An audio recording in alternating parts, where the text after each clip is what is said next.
So hello everyone, my name is Alex Mackey. All these slides and content will be available after this on my site. So I want to start off by talking what exactly is a reliable service.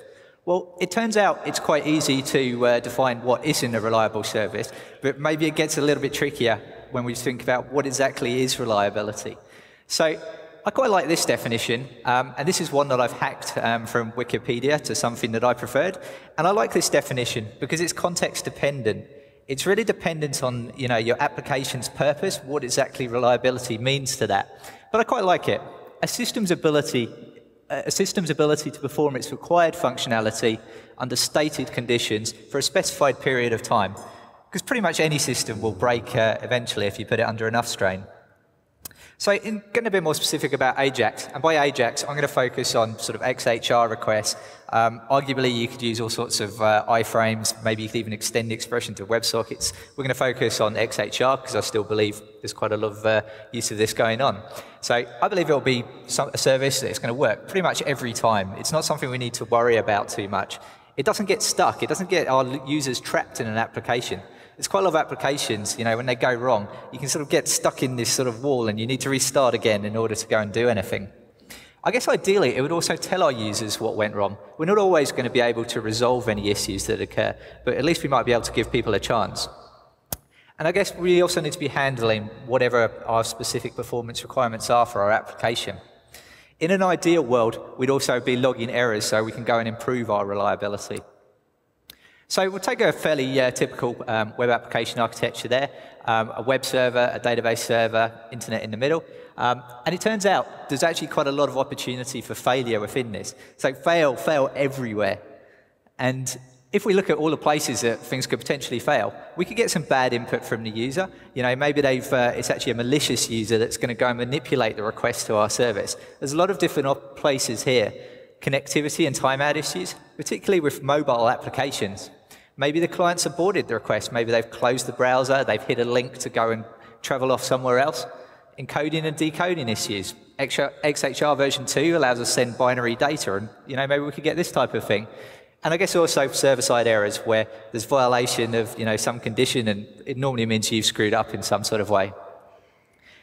As developers, I think we tend to be a fairly optimistic bunch, which is somewhat ironic because we can be cynical about a lot of other things. But when it comes to writing our code, we tend to just assume that things will work.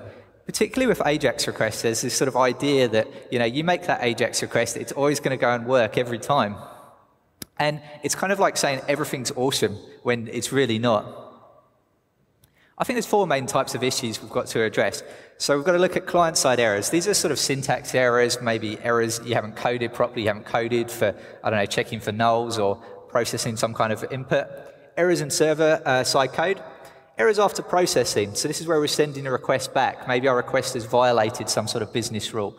Maybe the customer hasn't got credit to be buying a product, that type of thing. And then we also have timeout and request aborted type issues. I'm not going to be talking about the errors in server-side code. I've got 15 minutes. There's a lot to squeeze in anyway. I want to introduce you to my demo application. So this is an application which I'm calling Kick the Starter. Now, the idea of this is there's a lot of horrible business ideas out there. So you can go and suggest ideas for this particular site, and people can pay you not to go ahead with these ideas. So we've got a lot of ideas here, and sadly, these are all real products and things. We have the umbrella office, diet water for when water contains just too many calories.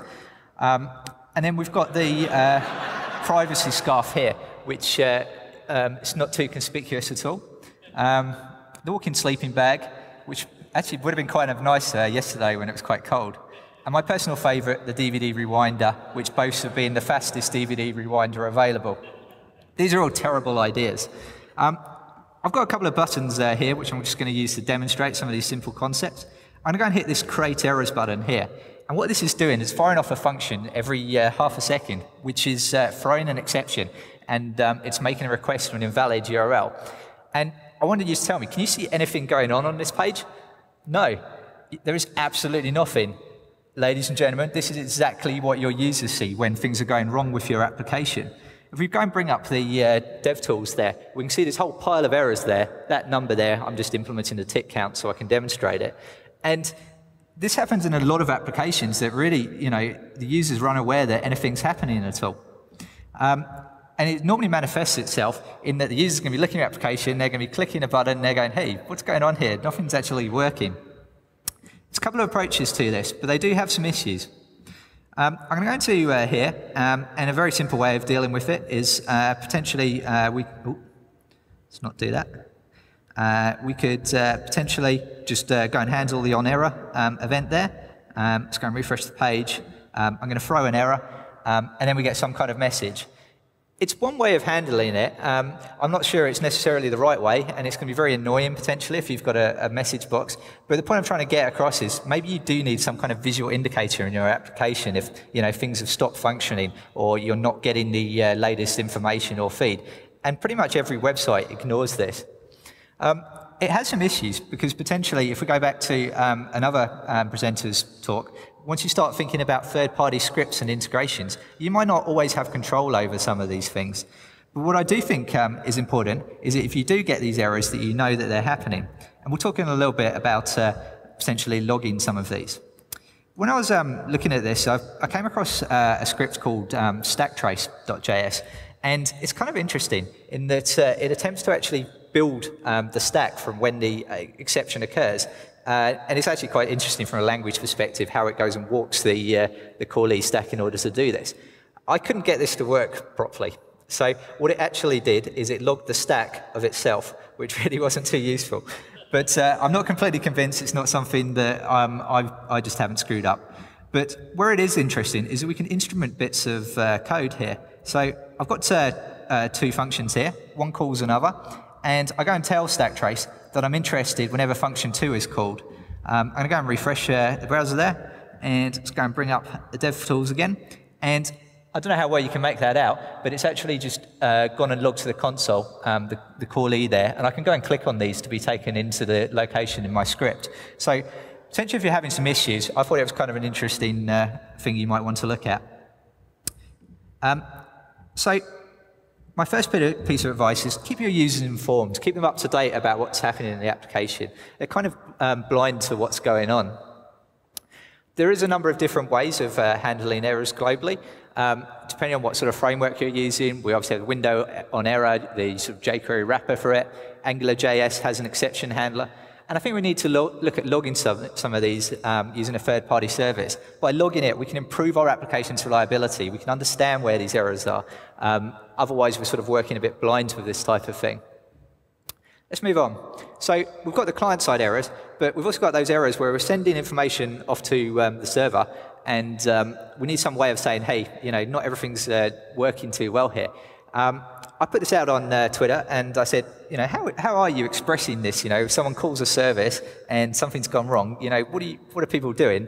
Of course, you tend to get a fair amount of abuse and silly answers and stuff, and this was no exception. So I got reference to HTTP cats, or if you're more a dog person, HTTP dogs, and my personal favorite, HTTP wrappers, with Tupac there, bless him. So how do frameworks go and handle these type of errors? Well, if we look at two of the more popular ones, jQuery and AngularJS, if they take a request, they get a response back that's meeting these conditions, they'll consider it an error or a failure of some sort here. And I think this is a very good way to express that something's something's gone wrong in your application, but it does have some issues. What a lot of services, particularly third-party services, Microsoft are actually particularly bad for this, is they don't give you any information about why it fails. So you get a 500 error, which means there's something gone wrong server-side, and you're like, well, okay, that's narrowing things down a bit. But I think what you really want is you want a bit more information than that. Here, this is from the Google Maps API, and this is the error object. Facebook have a fairly similar one for their API, but I really like it because it's got a reference to help documentation. It's very clear what went wrong. I've still got my status code, and I've got a message that I can go and interpret quite easily. The great thing about all these status codes is obviously they're integrated into libraries. Libraries understand how to use them. The tools, the browser tools, they'll show up in a red line. You can go and handle these type of things. One thing I've seen people do, however, is they tend to like using 404 as a status code. They maybe have an API of some sort that goes and retrieves a customer, you pass it an ID, and they like to return a 404 saying, actually, that particular ID doesn't exist. Now, the problem with this is that, yeah, you can be very smug that you're very RESTful and you're semantically correct maybe and all that kind of stuff, but you don't actually know whether you've hit your endpoint or the customer doesn't exist, and I think you're creating some confusion there, and then you potentially might have to deal with it differently within your library's code. So I'd suggest going away from this type of thing. The other reason you might want to return something like this is if you've got a JSON-P service. It's not necessarily going to work so well with status codes. There are some complications around this. jQuery gives us a lot of different places that we can slot into various Ajax-type errors. And we've got the Ajax error function. There's a load of pre-process and filters, lots of different extension points for us. AngularJS, we have these HTTP interceptors. Again, a nice place to globally handle various sort of failure conditions and errors. Next area I want to talk about is connectivity. Obviously increasingly common with mobile applications. Now, I want to go to Seek's particular application. I think Ryan Seddon actually worked on this one. And luckily I am going to be saying this is a nice example rather than don't do this. So some time ago, a friend of mine tweeted and he said, hey, we've got a new version of the iPhone-optimized Seek website out. And I was working a lot with mobile-optimized websites at that point. I thought, hey, I'm going to go and check that out. And I'm clicking around on it, and then I waited for my train came, got on the train, and it went into a tunnel. And then I got this come up. And I thought, what an awesome experience that, you know, it knows that something's gone wrong with the connection. We've actually provided feedback to the user. Relatively simple to implement, but I think it's a really nice way to do things. This presentation kind of came around as I wrote a blog post some time about automatically retrying requests if they fail. And I wrote a jQuery plugin to do this. It's available if you want to use it. You can specify a number of retries, a function, whether you want exponential backoff, all this type of thing. But I actually think this is rather a bad idea. So I'd recommend you don't do this, is my current thinking. Why shouldn't you do this? Well, you need to ensure your service is idempotent so that you can potentially call it many different times. If you've got some kind of checkout service, you don't want to be billing your users multiple times. They're not going to be too happy with you about this. I think there's a couple of other approaches, and Alex spoke about a lot of these this morning.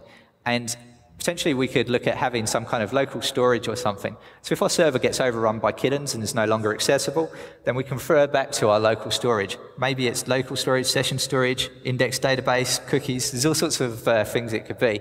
And we could go potentially use this and maybe queue up some requests, and we could go and send them through later when the kitten problem is dealt with, hopefully in a humane way.